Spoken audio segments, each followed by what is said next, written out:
Hello दोस्तों, मैं हूं ज्योति पाल और आप सभी का स्वागत है मेरे चैनल ज्ञान ज्योति कंप्यूटर में। दोस्तों, जैसा कि मैंने आपको बताया था कि टेली प्राइम का भी कोर्स बहुत जल्दी ही हम लोग लॉन्च करने वाले हैं, तो आज से हमने टेली प्राइम को स्टार्ट कर दिया है। अब इसमें विशेषता ये है कि ये टेली प्राइम जो पढ़ाया जाएगा आपको विथ अकाउंटिंग कॉन्सेप्ट के साथ पढ़ाया जाएगा। मतलब इसमें आपकी थ्योरी भी हम लोग कवर करेंगे, क्योंकि हम ये चाहते हैं कि जब टेली प्राइम का हम कोर्स लॉन्च कर ही रहे हैं तो जिन लोगों का अकाउंटिंग टच में था लेकिन उनका छूट गया है, या वो 5 या 10 साल से अलग रहे हैं, कहीं सर्विस करने चले गए तो अकाउंटिंग के टच से हट गई है, या अकाउंट का नॉलेज तो था लेकिन बीच में गैप हो गई है तो वो भूल गए हैं सारी चीज़ें, तो एटलीस्ट वो वापस से एक बार उनको रिवाइंड हो जाए और उसको वापस से वो सुन ले, देख ले, समझ ले, फिर टेली प्राइम में डायरेक्टली आपको करने में अच्छा रहेगा। तो कोर्स इसलिए ऐसा बनाया गया है कि थोड़ा सा आपका अकाउंटिंग का कॉन्सेप्ट भी क्लियर हो जाए। तो वो लोग जो थोड़ा भूल गए हैं या जिनको थोड़ा सा कॉन्सेप्ट थोड़ा सा क्लियर नहीं है तो उनका भी कॉन्सेप्ट क्लियर हो जाए। तो साथ में उनका ये काम भी हो जाएगा कि उनकी एक मैनुअल अकाउंटिंग भी हो जाएगी। हालांकि मैनुअल अकाउंटिंग का कोर्स अलग से लॉन्च होगा, वो नॉन कॉमर्स के लिए रहेगा जो कि बिल्कुल भी कॉमर्स को जानते ही नहीं है। लेकिन अभी जब हम टेली भी अगर पढ़ा रहे हैं तो सिर्फ टेली ही नहीं पढ़ाएंगे, टेली के साथ में आपके कॉन्सेप्ट भी क्लियर करेंगे और थ्योरी भी रहेगी दोस्तों इसमें। तो आप इसका पूरा पूरा लाभ ले सकते हैं और उसका पूरा पूरा लाभ उठाएं। आज से पहला अपना वीडियो इसमें जा रहा है, आपको जस्ट अकाउंटिंग के बारे में थोड़ा बताया जाएगा, ठीक है। तो आप उसको पूरा पूरा लाभ लें, उसको पूरा देखें। तो आज अपन शुरू कर रहे हैं प्राइम, अपना टेली प्राइम अपना शुरू होगा। टेली प्राइम की पहले अकाउंटिंग क्या है पहले अपन ये समझ लें थोड़ा सा, अपना थोड़ा सा जो है स्टार्टिंग से अपन देख ले पहले तो। हालांकि आप हम ये मान के चल रहे हैं कि आप कॉमर्स के स्टूडेंट हैं, आप सब कुछ जानते हैं, आपका बेस बना हुआ है ना। फिर भी हमारी ओर से एक बार हम आपको बताते हैं कि अकाउंटिंग को लेखांकन बोलते हैं, है ना। तो लेखांकन मतलब लेख प्लस अंकन दो शब्दों से मिलकर बना हुआ है। और लेख का मतलब ही क्या होता है, लिखना, और अंकन मतलब अंकों को लिखना, है ना। तो अंकों को लिखना ही क्या है, लेखांकन है। तो किसी भी घटनाक्रम को अगर आप लिखते हैं अपनी बुक्स अकाउंट में, लेकिन उसका संबंध आपका अंकों से मतलब अमाउंट से होना चाहिए। मतलब कोई भी घटना अगर होती है आपके बिजनेस में, कोई भी घटना होती है, जब तक आप उसको वैल्यू में अमाउंट में अगर प्रदर्शित नहीं कर सकते हैं तो वो अकाउंटिंग का विषय नहीं है, पहली बात। इसलिए आपने देखा होगा कि हर बुक से के जो प्रोफार्मा होता है उसमें अमाउंट का कॉलम जरूर से होता है। तो ये बहुत ही महत्वपूर्ण बात है इसमें कि कोई भी घटना या कोई भी ट्रांजेक्शन हो रहा है उसमें अमाउंट आप उसको वैल्यू में शो कर पाए तो ही वो अकाउंटिंग का रूप धारण करेगी, तो भी वो अकाउंटिंग का पार्ट होगी। नहीं तो ऐसे ट्रांजेक्शन, ऐसी घटना, है ना, या ऐसे लेन देन को अकाउंटिंग में स्थान नहीं दिया जाएगा, भले वो कितनी भी बड़ी घटना हो, ठीक है। बिजनेस में मान लीजिए कि आपके यहाँ कोई अकाउंटेंट काम कर रहा है, 8 से 10 साल तक काम कर रहा है, उसमें पूरा काम आपका संभाल रखा है, बहुत विश्वास पात्र है वो, सारे कस्टमर को वही डील करता है, सारा काम वो देख लेता है, लोगों को कन्विंस भी कर लेता है ना। तो बहुत सारा डिपेंडेंट काम आपका उसके ऊपर है। लेकिन अगर वो किसी कारणवश चला गया या तो छोड़ दी आपकी जॉब आपके यहाँ की, तो अब इससे आपके बिजनेस में फ़र्क तो पड़ेगा, क्योंकि अब जो नया व्यक्ति आएगा वो कैसा आएगा, उसको कितना टाइम लगेगा करने में, वैसा ही वो विश्वास पात्र होगा कि नहीं होगा, वो कस्टमर को डील कर पाएगा कि नहीं। तब तक आपको जो लॉस हो रहा है, लेकिन कितना हो रहा है एग्जैक्ट आप उसको अंकों में नहीं बता सकते। तो ये घटना तो घटी आपके बिजनेस में, लेकिन इसका अकाउंटिंग से कोई संबंध नहीं है, आप इसकी कोई भी एंट्री नहीं करेंगे। तो सबसे पहली बात ये ध्यान रखिए कि अकाउंटिंग में कभी भी कुछ भी होता है तो उसको वैल्यू में शो करना बहुत ज़रूरी होता है। फिर आपने एक डेफिनेशन सुनी होगी, एक बहुत ही कॉमन डेफिनेशन है इसकी, कि accounting is the language of business. कि अकाउंटिंग जो है वो व्यापार की भाषा है।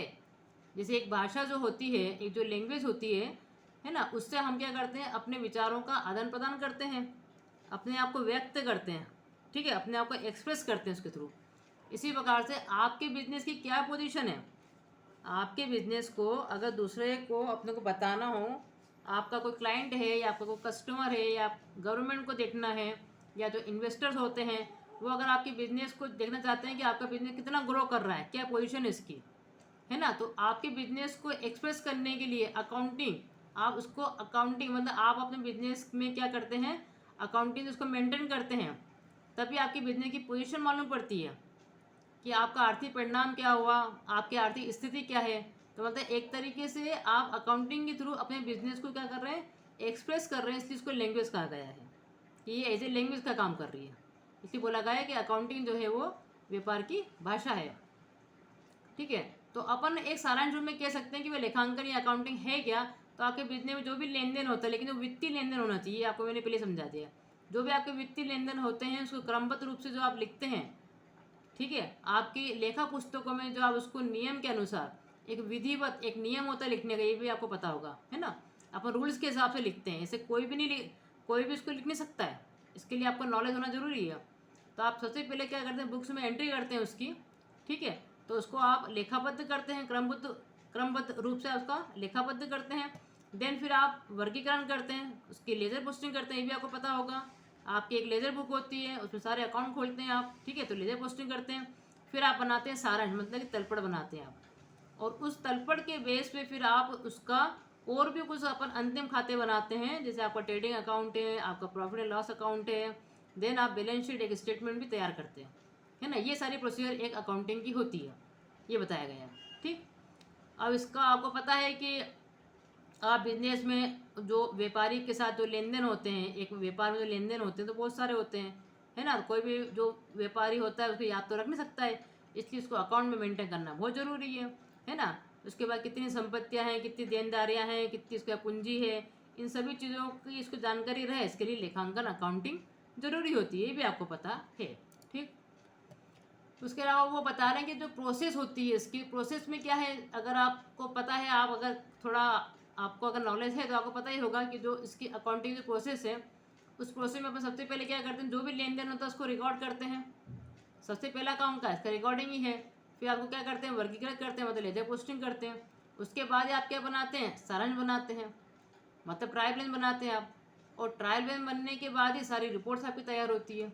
इसी को बोलते हैं अपन कि विश्लेषण करना या उसका निर्वचन करना, है ना। जो भी कुछ आगे बिजनेस में ट्रांजेक्शन हो रहा है, आप वस्तु खरीद रहे हैं, आप बेच रहे हैं, आप माल खरीदते हैं, उसको बेचते हैं, है ना। आप पुरानी संपत्ति को बेच देते हैं, नई संपत्ति आप खरीदते हैं, बैंक में पैसा जमा करते हैं, आप निकालते हैं, ये सारा लेखा जोखा जो भी कुछ होता है उसकी लिखने की क्रिया को ही अपन लेखांकन कहते हैं। तो ये एक मेन चीज़ हो गई है।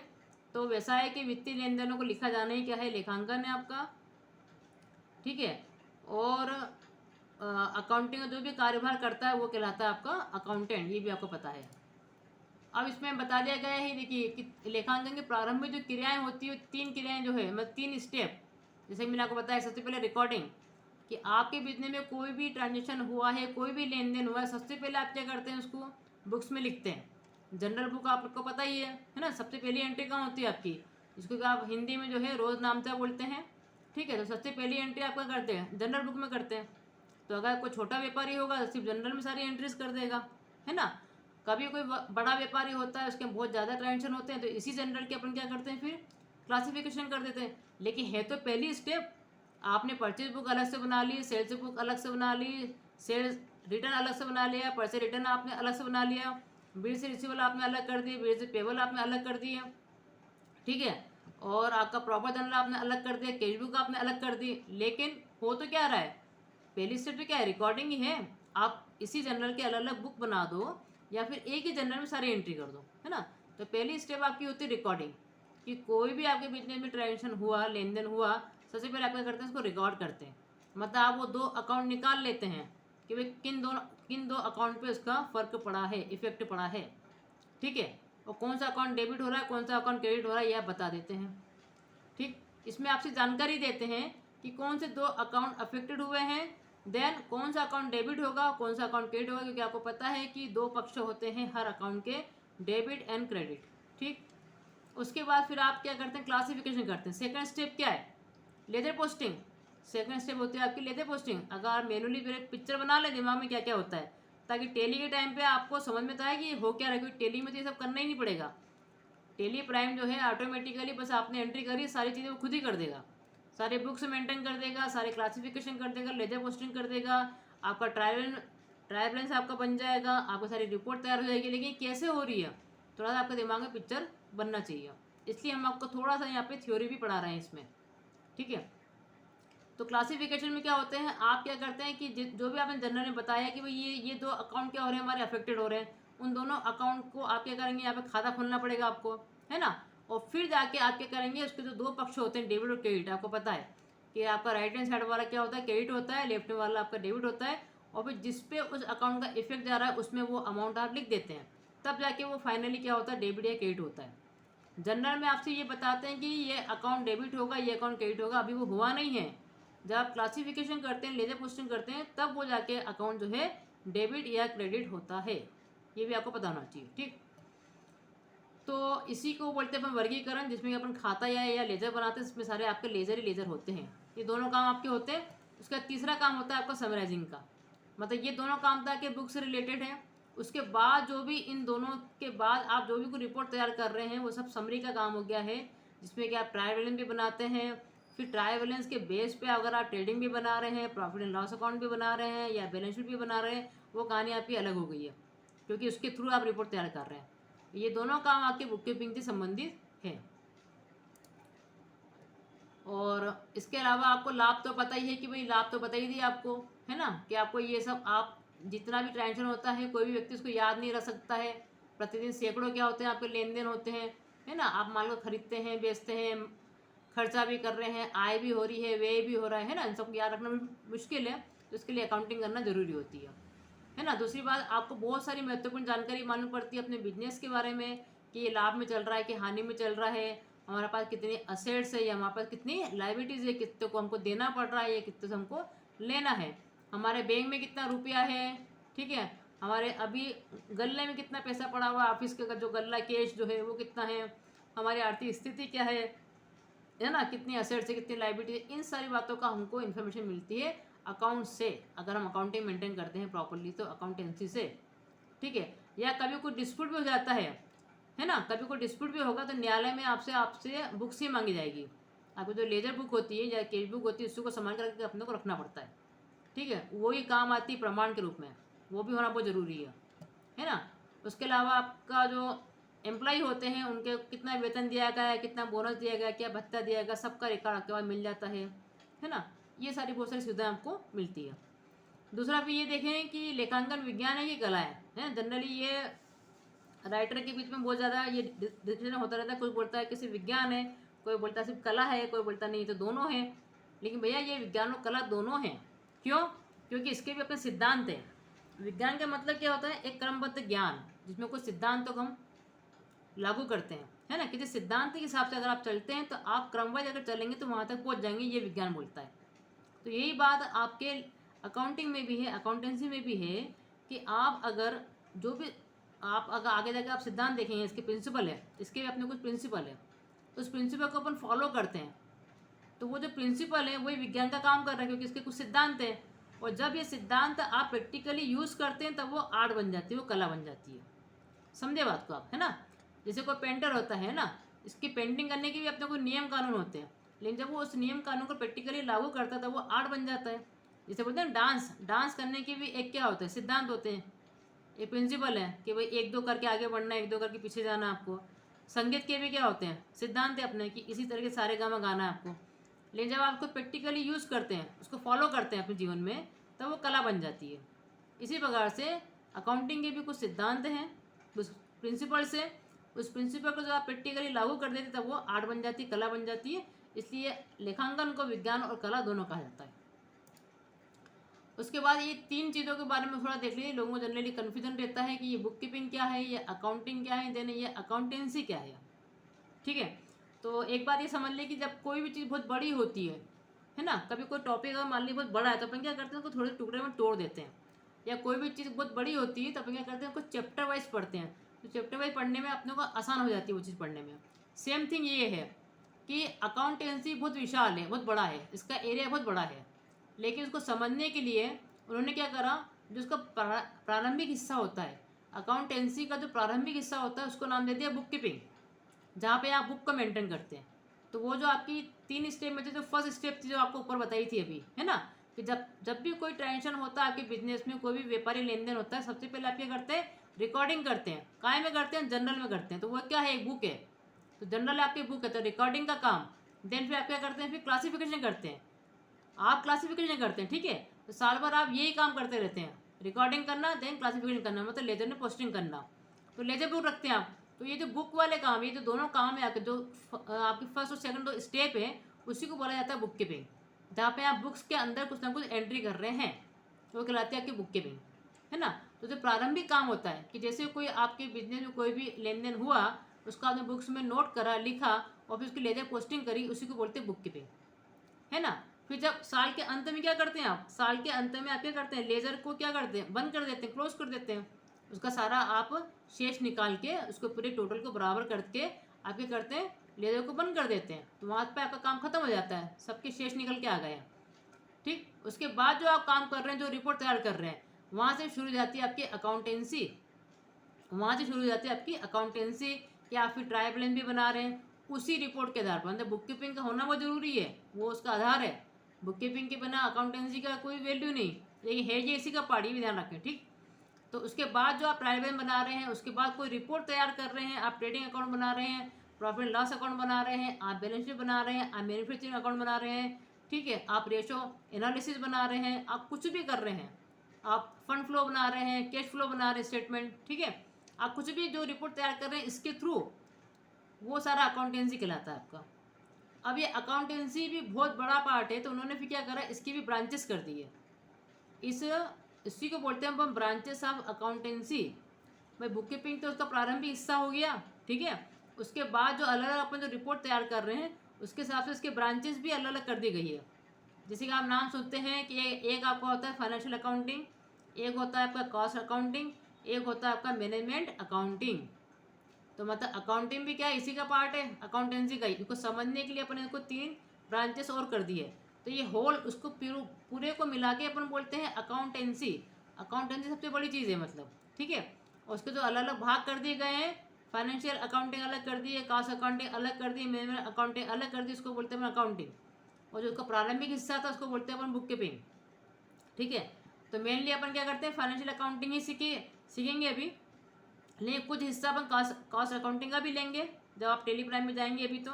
और मैनेजमेंट अकाउंटिंग भी देखेंगे आप, उसके अंदर मैनेज भी होती है, उसमें रेशियो एनालिसिस वगैरह सब कुछ बनेगा भी आपका, ठीक है। तो ये जो आपका होता है financial accounting, cost accounting, management accounting, ये क्या आपके ब्रांचेस है।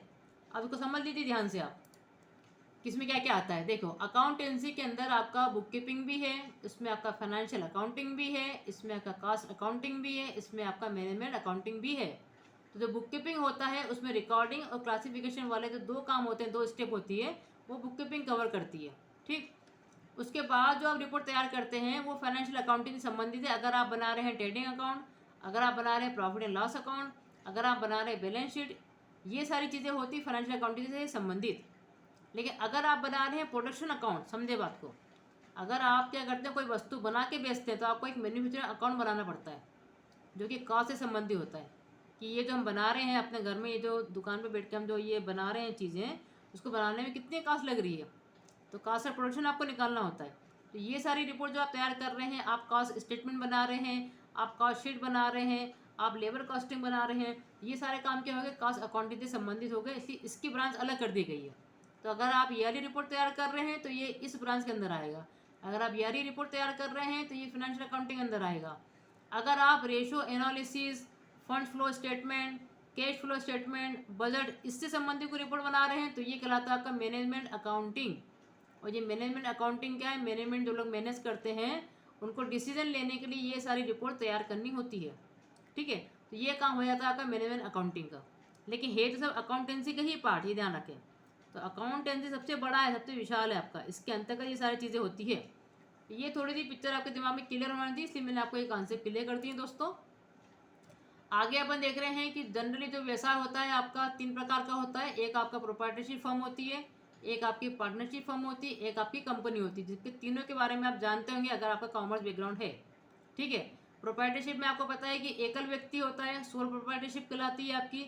एक ही व्यक्ति कोई दुकान खोल के बैठ गया है तो वो कहलाती है आपकी प्रोप्राइटरशिप, है ना। बहुत सिंपल होती है ये जो फर्म होती है, बहुत सिंपल है बनाना, उसको हटाना भी बहुत सिंपल है, क्योंकि एक ही व्यक्ति इसका स्वामी होता है।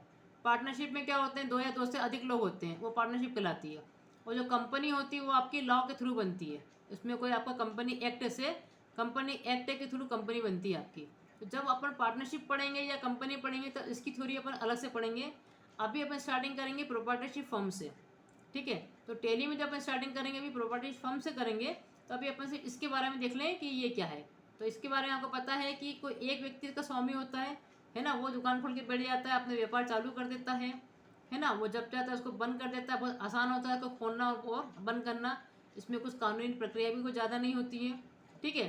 तो कोई भी जो है, या तो कोई सर्विस प्रोवाइडर हो जो कि अपनी सर्विसेज दे रहा हो, या कोई मैन्युफैक्चरर वाला हो, या कोई ट्रेडर हो। ट्रेडर मतलब जो कि माल को खरीदता है और बेचता है जस्ट। मैन्युफैक्चरर मतलब जो कि अपने खुद कारखाने में उत्पादित करता है किसी वस्तु को और फिर वो जाके सेल करता है, उसको बेचता है, वो आपका मैन्युफैक्चरर कहलाता है ना। तो कोई भी सोल प्रोप्राइटरशिप बन सकता है, भले वो अपनी सर्विसेज भी दे रहा हो, सर्विस देने वाला भी जो है सोल प्रोप्राइटरशिप कर सकता है बिजनेस के रूप में, ठीक। और कर्ज संबंधी और अन्य जो होते हैं काफ़ी न्यूनतम होती है, उसके कर्ज संबंधी जो लाइबिलिटीज होती है वो भी काफ़ी सिंपल होती है। इसी प्रोप्राइटरशिप फॉर्म में काम करना सिंपल हो जाता है आपका, ठीक। तो ये हो गए व्यवसाय के आपके 3 रूप, प्रोप्राइटरशिप फॉर्म, है ना। इसके अलावा अकाउंटिंग में और भी कुछ थ्योरी आपकी है। पहले तो अपन कुछ शब्दावली पे, कुछ इसके जो है टर्मिनोलॉजी पे बात करेंगे अपन नेक्स्ट वाले वीडियोस में, है ना। अभी आपको इतना कॉन्सेप्ट हमने बना दिया है, तो पहले हम चाहते हैं कि जो लोग कॉमर्स को अगर नहीं भी जानते हैं तो वो भी इसको थोड़ा सुन सकते हैं और टैली को स्टार्ट कर सकते हैं। इसलिए हम लोग इस कोर्स को इसी प्रकार से लॉन्च कर रहे हैं, इसी प्रकार से इसको डिज़ाइन कर रहे हैं, ताकि आपकी थ्योरी भी कवर हो जाए, साथ में यहाँ टैली प्राइम भी पूरा कर लें, ठीक है। तो अगर जो नॉन कॉमर्स वाले हैं वो भी चाहें तो इसका लाभ उठा सकते हैं, क्योंकि हम पढ़ा तो उसको शुरू से रहे हैं। लेकिन जब मैनुअल अकाउंटिंग का आपका आएगा तो मैनुअल अकाउंटिंग का कोर्स अपने आप में अलग हो जाता है, क्योंकि वो सिर्फ बनता ही है नॉन कॉमर्स के लिए, ठीक। फिर भी हमारी कोशिश यही है कि टैली प्राइम में भी हम इतनी मेहनत कर दें, आपको थ्योरी भी साथ में पढ़ाते जाएँ और टैली प्राइम भी आपको पढ़ाएंगे साथ में। तो अभी हमारा थ्योरी के ही वीडियोस आएंगे, ठीक है दोस्तों। तो ये नया कोर्स अभी हमने चालू किया है, आप उसका लाभ उठाएं, चैनल को देखते रहें, चैनल को लाइक करें, शेयर करें एंड सब्सक्राइब करें। Thank you so much.